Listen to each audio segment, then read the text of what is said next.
Bom dia, queridos irmãos, graça e paz. Hoje é domingo, dia do Senhor, e nós estaremos então dando início à nossa lição da Escola Bíblica Dominical. É a nossa lição, para quem está acompanhando, da revista Compromisso, tá? Fica de cabeça para baixo. Êxodo é a nossa lição. Os irmãos estão acompanhando o estudo, a imersão no livro de Êxodo. Nós hoje vamos falar sobre, a partir do capítulo 35, para situar os irmãos. Moisés recebe a instrução de Deus para a construção de um tabernáculo. O que é o tabernáculo? O tabernáculo era uma tenda móvel, já que eles estariam durante muito tempo no deserto. Essa tenda móvel seria o local onde o culto a Deus seria realizado. Simbolizava, na verdade, a presença de Deus entre o povo durante esse período da travessia, quando o povo estava caminhando do Egito para a terra prometida. E Deus então instrui Moisés a respeito da construção do povo. Então nós temos aqui o destaque primeiro, o destaque principal é para a figura de Moisés. Moisés é chamado para ser líder. Moisés é chamado para liderar um povo. Se você olhar bem a história de Moisés, Deus já o tinha preservado, o salvou das águas, seu nome é Moisés, quer dizer, salvo das águas. Moisés é criado no Egito, na corte de Faraó. Lá ele recebe todas as instruções que um príncipe precisava receber. E os irmãos conhecem um pouco da história dele, não vou falar muito aqui. Então Moisés ele teve um conhecimento necessário e Deus o escolhe para uma tarefa, a mais importante tarefa da vida de Moisés, que era guiar o povo de Deus. Deus então estabelece Moisés como líder. É importante a gente entender que uma organização, uma empresa, uma escola, uma igreja, qualquer que for a instituição ou a organização, a família também precisa de liderança. Então, nós temos a figura de um líder. Eu vou ler o texto aqui para a gente então entrar nos pormenores da nossa lição. O texto está lá em Êxodo, todo o capítulo 35. Eu vou ler apenas agora o versículo de número 29. Acompanhe a leitura na sua Bíblia. Êxodo 35.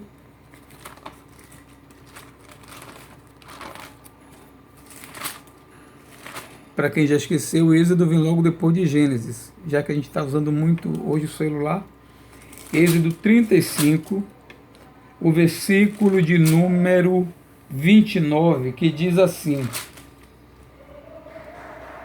Os filhos de Israel trouxeram ofertas voluntárias ao Senhor, a saber, todo homem e mulher, cujo coração os dispôs para trazerem uma oferta para toda a obra que o Senhor tinha ordenado se fizesse por intermédio de Moisés. Então Deus dá a ordem a Moisés, e Moisés então repassa a ordem ao povo, dizendo assim: olha, nós vamos construir o tabernáculo e precisamos da colaboração, da participação de todos os homens e mulheres, todos, ninguém está isento desse trabalho. Então Deus vai detalhar o que ele precisa, o que é preciso para a construção do tabernáculo. E Moisés então vai dividir a tarefa entre os homens e mulheres. Quando nós falamos em divisão de tarefa, é algo importante para um líder entender e um líder saber. Muitas vezes o líder está sobrecarregado, ele está com estresse. Algumas síndromes hoje se apresentam, no campo do trabalho. Tem a chamada síndrome de Burnout, quando o homem está muito sujeito, ao estresse. O líder tem que entender que o trabalho, para que seja um trabalho bom, é bom que esse trabalho seja em equipe. Eu sei que, dado ao temperamento do líder, muitas vezes, ele tende a carregar para si todos os problemas. E aí o que acontece? O que acontece é que o líder, muitas vezes, ele envelhece sempre cedo. Temos exemplos de líderes que em pouco tempo envelhecem. Não sei se vocês já viram e observam, por exemplo, o presidente da República. Não, eu particularmente não queria ser. Se presidir um lar, uma casa, uma família, já é difícil, imagine uma nação. Você pode observar que no curto período, nesses 4 anos, observe apenas o cabelo dos presidentes. Em pouco tempo, de preto fica para branco. Não é só questão genética, não. São as preocupações e as demandas da liderança. Então, a liderança, o líder precisa entender a importância do trabalho em equipe. Trabalhar em equipe não é fazer tudo sozinho. Alguns líderes pensam que fazer tudo sozinho é sinal de liderança. E, às vezes, ele faz até por uma boa motivação. Às vezes, ele também faz para receber elogio. Dizer, fulano fez tudo, não. É importante que você entenda que o líder é chamado para liderar, vender. Eu digo vender porque ele tem que passar a visão dele e o liderado tem que comprar, no sentido de abraçar a visão do líder. Se o líder tem uma visão e o liderado tem outra visão, a obra não vai para frente. Então, o líder tem que passar essa visão, o liderado tem que comprar a visão, como nós dizemos hoje, vestir a camisa. Então, Deus tinha aqui em mente a construção do tabernáculo. Ele precisava de coisas, objetos, tecidos, materiais de metal, tantas coisas estão relatadas aqui, eu não vou ler, você vai ler no capítulo 35. E onde estavam esses materiais? Você podia dizer, como é que Deus vai construir? Vai pedir ao povo para construir, está tudo fechado, estamos nessa pandemia, nessa crise terrível, saímos à pressa do Egito, não levamos nada. Não. Deus disse, o que vocês têm? Vocês têm coisas, vocês trouxeram coisas. Na tenda de vocês tem coisas, nas vestes de vocês tem coisas. E Deus então vai solicitar, ele vai discriminar, dizendo ao povo, vocês precisam trazer isto para a construção do templo. Ou seja, o povo precisava ofertar. Eu pergunto a você, Deus poderia estalar os dedos e construir, fazer surgir no deserto um templo? Sim, com certeza. O templo mais bonito jamais visto na terra. Ele podia, mas não. Deus, ele também trabalha em equipe. Ele conta conosco. Ele então diz ao povo, traga o que você tem. Então o povo começou a ofertar o que tinha para a construção do tabernáculo. Aí cabe a nós agora uma pergunta. E hoje é diferente? Será que Deus também não conta conosco para a construção do seu reino aqui na terra? Nós somos servos do Senhor.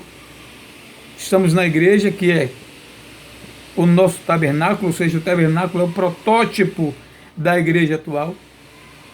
Então nós somos chamados por Deus também para cooperar. Qual seria hoje, ou qual é hoje, a forma de cooperação? O dízimo? Sim, muito importante. Mas nós vamos ver daqui a pouquinho algumas coisas também que são importantes, que todos nós podemos contribuir, assim como o povo de Deus contribuiu com o que tinha. A pergunta é, o que você tem para contribuir? O que você tem para ofertar a Deus hoje? Qual o recurso que você dispõe para a obra do Senhor? Vamos então continuar a leitura, capítulo 35, versículos 23 e 24. Deus diz assim, e todo homem possuidor de estofo azul, púrpura, carmesim, linho fino, pelos de cabra, peles de carneiro, tintas de vermelho e peles de animais marinhos os trazia. Todo aquele que fazia oferta de prata ou de bronze por oferta ao Senhor, a trazia. E todo possuidor de madeiras de acácia para toda a obra do serviço, a trazia. Versículo 25. Todas as mulheres hábeis traziam o que por suas próprias mãos tinham fiado, estofo azul, púrpura, carmesim e linho fino. E todas as mulheres cujo coração os moveu em habilidade fiavam os pelos de cabra. 27. Os príncipes traziam pedras de ônix e pedras de engaste para a estola sacerdotal e para o peitoral, e assim por diante. O que eu acho interessante nesses versículos que nós lemos é que Moisés, né, Deus passa para Moisés e ele estabelece uma separação, uma divisão entre aquilo que é chamado tarefa de homem e tarefa de mulher naquele contexto. Hoje teria uma enorme discussão sobre o que é coisa de homem, sobre o que é coisa de mulher. Não. Aqui Deus está dizendo, os homens que trabalham com esse tipo de coisa, com esse tipo de material, os homens vão trazer isto. As mulheres, por sua vez, geralmente as mulheres ficavam em casa fiando, tecendo, costurando, fazendo as atividades que naquele tempo eram atividades comuns às mulheres. E Deus então pede que eles, cada um trouxesse aquilo que tinha de acordo com aquilo que fazia, ou seja, você tem que dar a Deus aquilo que você tem. Isso é importante. E uma coisa que me chama a atenção, no versículo 26, olha que coisa interessante. Todas as mulheres cujo coração as moveu em habilidade fiavam os pelos de cabra. Aqui está dizendo cujo coração, importante também para aquele que trabalha na igreja hoje, a exemplo do povo no passado. É importante que o trabalho feito, a tarefa feita, seja uma tarefa feita de coração. Não por vaidade, não por, eu quero ter cargos na igreja. No passado era muito comum brigas por cargos. Alguns irmãos disputavam a quantidade de cargos. Geralmente quem tinha muito cargo não fazia muita coisa, porque não dá tempo. Você tem que fazer um só, se dedicar a uma coisa e fazer da melhor forma possível. Então aqui está dizendo que o coração precisa ser movido. Deus move o nosso coração. É importante que o seu coração esteja movido para um trabalho. Quando nós colocamos o nosso coração na obra do Senhor, aí sim o trabalho acontece. Não podemos fazer a obra do Senhor por cargo, ou por encargo de consciência, né? A consciência pesada, ou porque você quer chamar atenção. Não. Fazer de coração pode ser a coisa mais simples.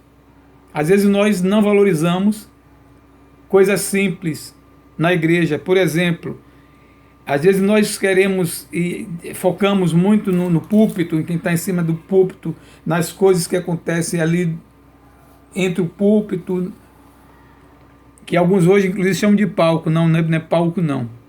É onde nós apresentamos nosso culto ao Senhor, naquela plataforma ali onde fica o púlpito. Algumas pessoas acham que ali está tudo de melhor na igreja, né? O ministério pastoral, a equipe de louvor, os instrumentistas. Sim, com certeza, uma bênção. Mas o ministério começa muitas vezes na entrada da igreja. Não há nada melhor na igreja do que ser recebido com um aperto de mão, um sorriso simpático de um irmão, que demonstra por você interesse de onde você veio, quem é você, seja bem-vindo. E algumas pessoas se destacam por esse serviço. Eu conheço muito pouco, mas aí em Sião tem uma membro, né, Rosana, acho que é Rosana, fica sempre na portaria. E eu, no outro dia, cheguei até em casa, comentei com minha esposa, de como ela recebe as pessoas, né? Isso é importante, porque dá a sensação de que você é bem aceito no local e você tende a voltar. Então esse trabalho ele começa logo no início, quando nós chegamos à igreja. Eu tenho um exemplo de uma pessoa que foi salva por Jesus por causa do testemunho de um homem que estava no estacionamento. Ele estava recepcionando os carros, manobrista que chama, em uma igreja grande em São Paulo. Este visitante não era crente, ele chegou com seu carro no estacionamento, o manobrista veio, o cumprimentou, pegou a chave e estacionou o carro do homem e entregou a chave. Este homem dirigiu-se ao templo e, já sentado no templo, ele notou uma coisa interessante. O homem que o recebeu, que pegou seu carro, que fez o papel de manobrista, era o pastor da igreja que naquele momento estava pregando. Aquilo foi importante para aquele homem, que ele viu naquele homem um exemplo de humildade. de simplicidade. Não é porque ele é o pastor da igreja que ele não pode fazer uma tarefa como essa. Ele pôde, não quero dizer com isso que todos os pastores tenham que fazer, mas aquele homem fez. Mas eu penso que ele fez com o coração. E como resultado, um homem, talvez outros, né? Esse homem, no caso aqui especificamente, foi salvo por Jesus através do testemunho desse homem. Então vejam como pequenas ações podem resultar em bênçãos.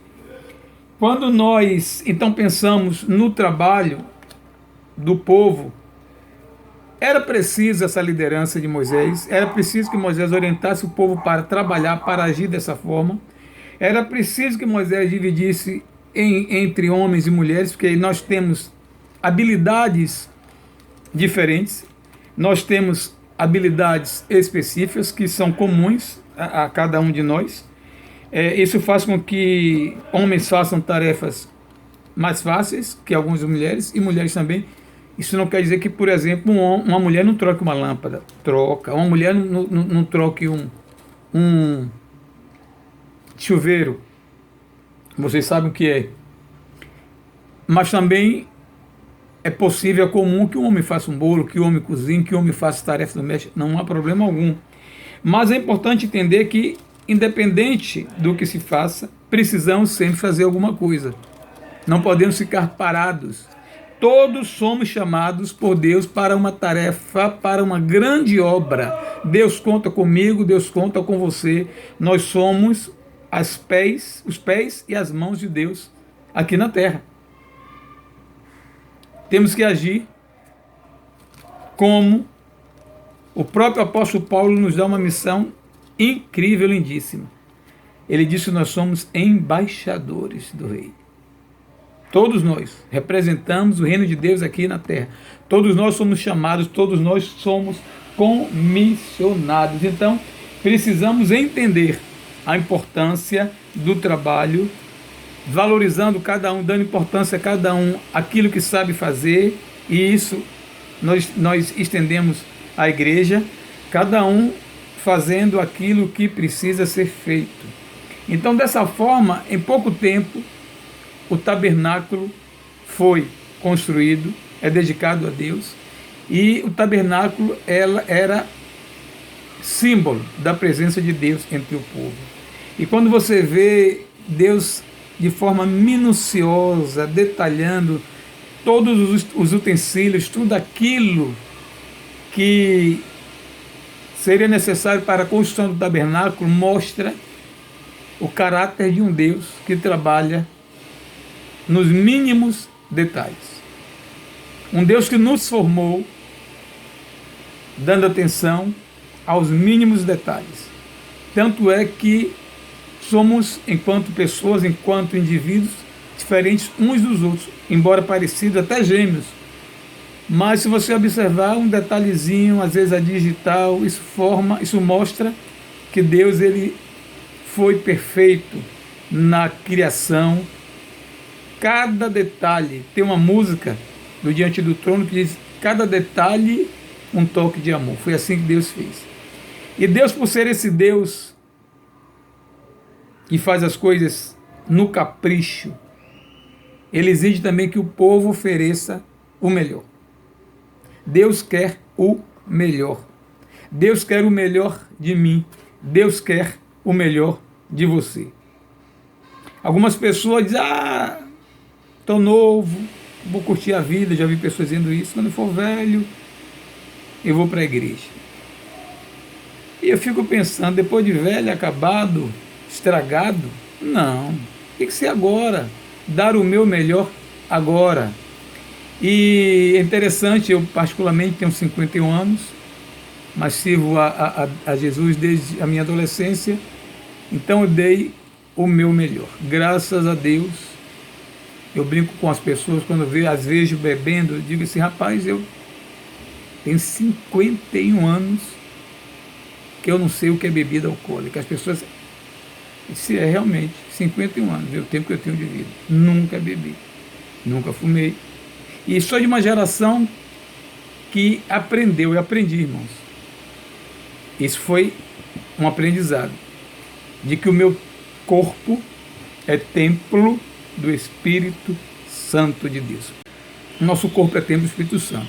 Eu aprendi desde cedo, desde novinho, eu aprendi. Por isso que cresci, graças a Deus, preservando o meu corpo, sem uso de tatuagem, de brinco ou qualquer outra coisa, sem uso de bebida alcoólica, com a vida dedicada e consagrada a Deus. Sou do tempo ainda da chamada campanha de mordomia total. Não sei quantos lembram, quando nós fazíamos a campanha de mordomia, inclusive mordomia do corpo. Precisamos resgatar isso para a geração atual. O jovem de hoje talvez não saiba o que é isso. Tem sido difícil hoje falar para essa geração sobre a importância de preservar o corpo como templo do Espírito Santo. Nós vamos então entender hoje, já que falamos sobre o trabalho no Antigo Testamento para a construção do tabernáculo, exigia a participação de todos, homens e mulheres, cada um executando a sua tarefa de acordo com a sua habilidade. Podemos hoje então comparar, já que eu disse que o tabernáculo é um protótipo da igreja, podemos comparar a igreja com o tabernáculo. A igreja hoje é o tabernáculo. Quando eu digo a igreja, eu não estou me referindo ao templo. O templo é uma coisa, a igreja é outra. A igreja é aquilo que Paulo vai chamar de corpo de Cristo. Nós somos o corpo de Cristo, ele é o cabeça. Se vocês observarem, todo o corpo, ele funciona em equipes. Eu digo equipes porque, se você observar o coração tem a equipe dele. Todos os outros órgãos que trabalham juntamente com o coração. Não sou médico, entendo muito pouco, mas sei que tem algumas válvulas que saem do coração, que se ligam a outras e assim por diante, né? O fígado tem alguns órgãos que trabalham junto com ele, o rim tem alguns órgãos que trabalham junto com eles, juntos com ele, a cabeça, todo o corpo trabalha em equipe. Essas equipes, elas vão se juntar para formar uma única equipe. Se você observar, abra sua Bíblia em Romanos, capítulo 12, Romanos 12, versículos 23 e 24, primeiro, Romanos 12, 23 e 24.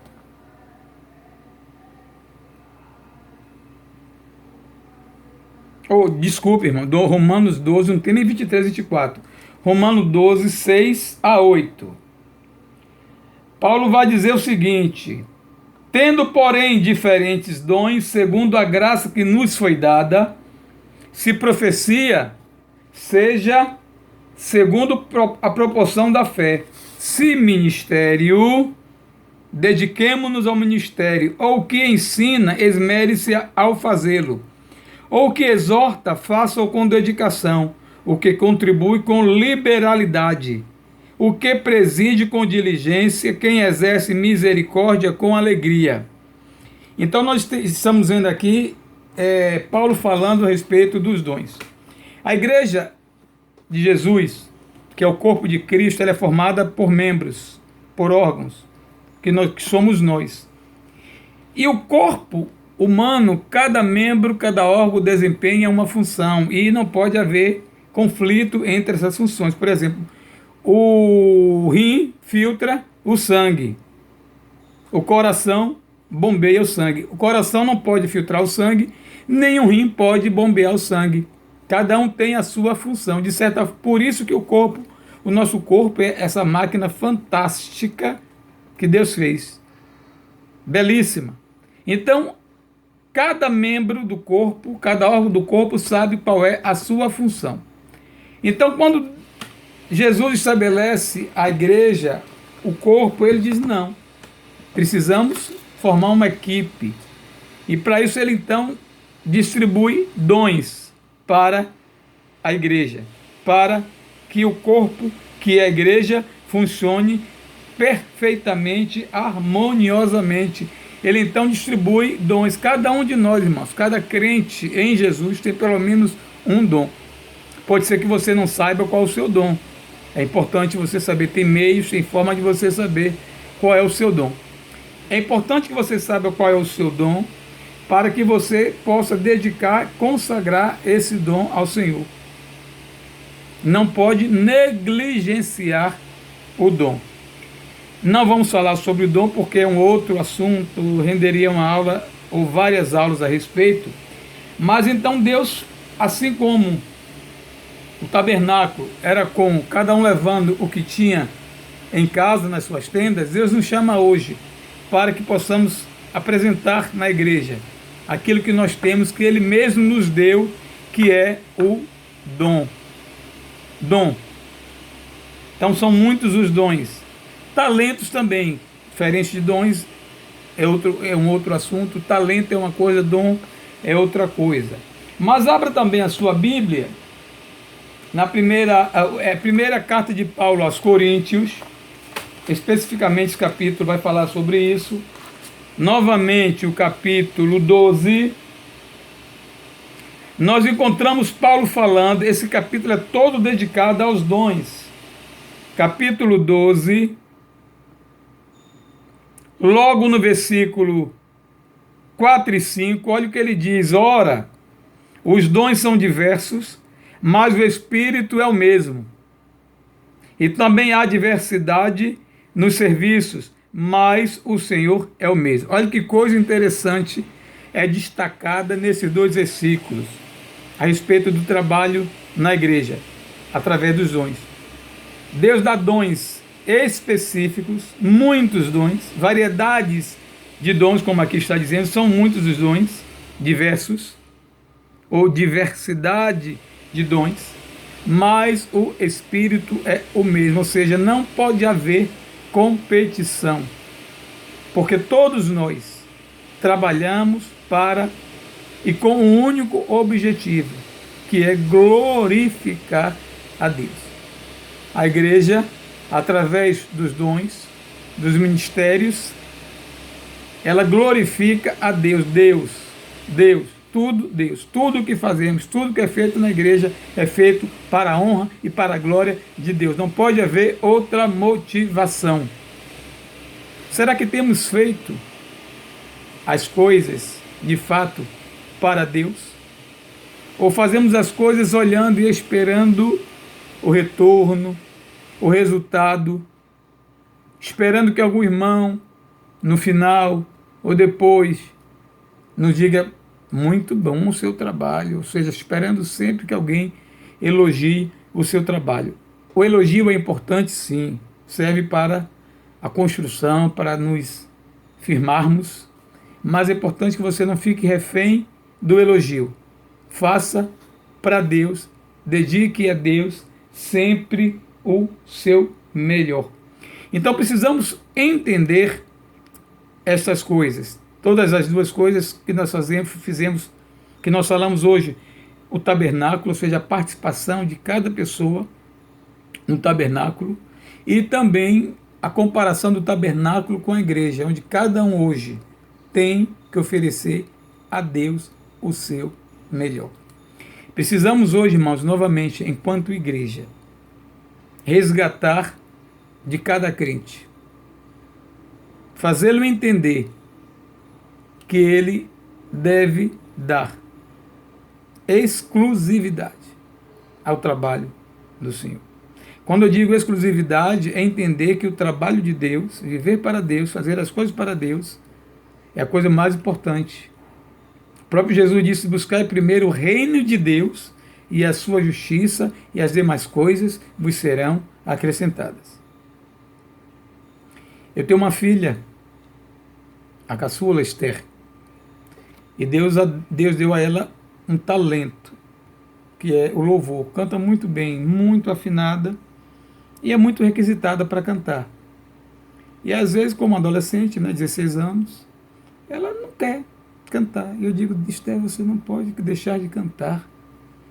Isso é um talento que Deus te deu. Deus não deu a mim. Se você quiser, eu canto, mas vai ser uma coisa terrível. Deus deu a você. Você então precisa entender que é um talento que Deus te deu para ser usado para a glória dele. E digo a ela: e se você não usar isso, Deus tira. Eu faço o terrorismo de pai, né? Deus tira. Irmãos, às vezes acontece também conosco. Muitas vezes nós nos desviamos do propósito de Deus para a nossa vida. Sucumbimos aos aplausos, aos holofotes do mundo. Quantos artistas seculares, hoje seculares, vieram da igreja? Vieram das igrejas evangélicas. Não só nos Estados Unidos, como no Brasil. Eu sei da história, por exemplo, de Elvis Presley, Assembleia de Deus. Whitney Houston cantava, era a primeira solista da Igreja Batista lá no Texas, nos Estados Unidos. Teve um fim terrível aos 50 anos de idade. É importante você entender que o que Deus te deu precisa ser usado por Ele. O apóstolo Paulo vai dizer por Ele, para Ele são todas as coisas. Glória, pois, a Ele eternamente. Amém. Que a nossa oração, queridos, que o desejo do nosso coração seja agradar a Deus em tudo. Contribuir da melhor forma possível para a expansão do reino de Deus aqui na terra. E se tem uma coisa que eu acho fascinante, lindo, é a igreja do Senhor. Vivemos numa sociedade toda fatiada, toda montada em camadas, chamada de estratificação social. Algumas sociedades não têm nem mobilidade social, por exemplo, na Índia, que é dividida em castas. E isso se estende nas empresas, na política, em tudo. Todo mundo engessado, sem mobilidade. Eu penso na igreja como um corpo de Cristo, onde todos nós nos movemos. Somos células ativas do corpo de Cristo, que não é uma organização, é um organismo vivo. Eu, você, fazemos parte desse organismo vivo. E para que a igreja de Cristo seja hoje um referencial, que tenha um coração pulsante, necessário que nós, células, órgãos desse corpo, possamos fazer e cumprir o nosso papel da melhor maneira possível.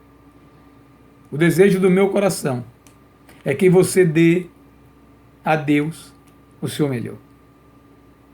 Dê a Deus o seu melhor e você verá o que Deus vai fazer em sua vida. Que Deus nos abençoe nesta manhã. Que Deus nos mostre maneiras de servi-lo, seja no templo, seja em casa, seja através de um trabalho social, onde Deus nos chamar, que possamos fazer e dar o nosso melhor.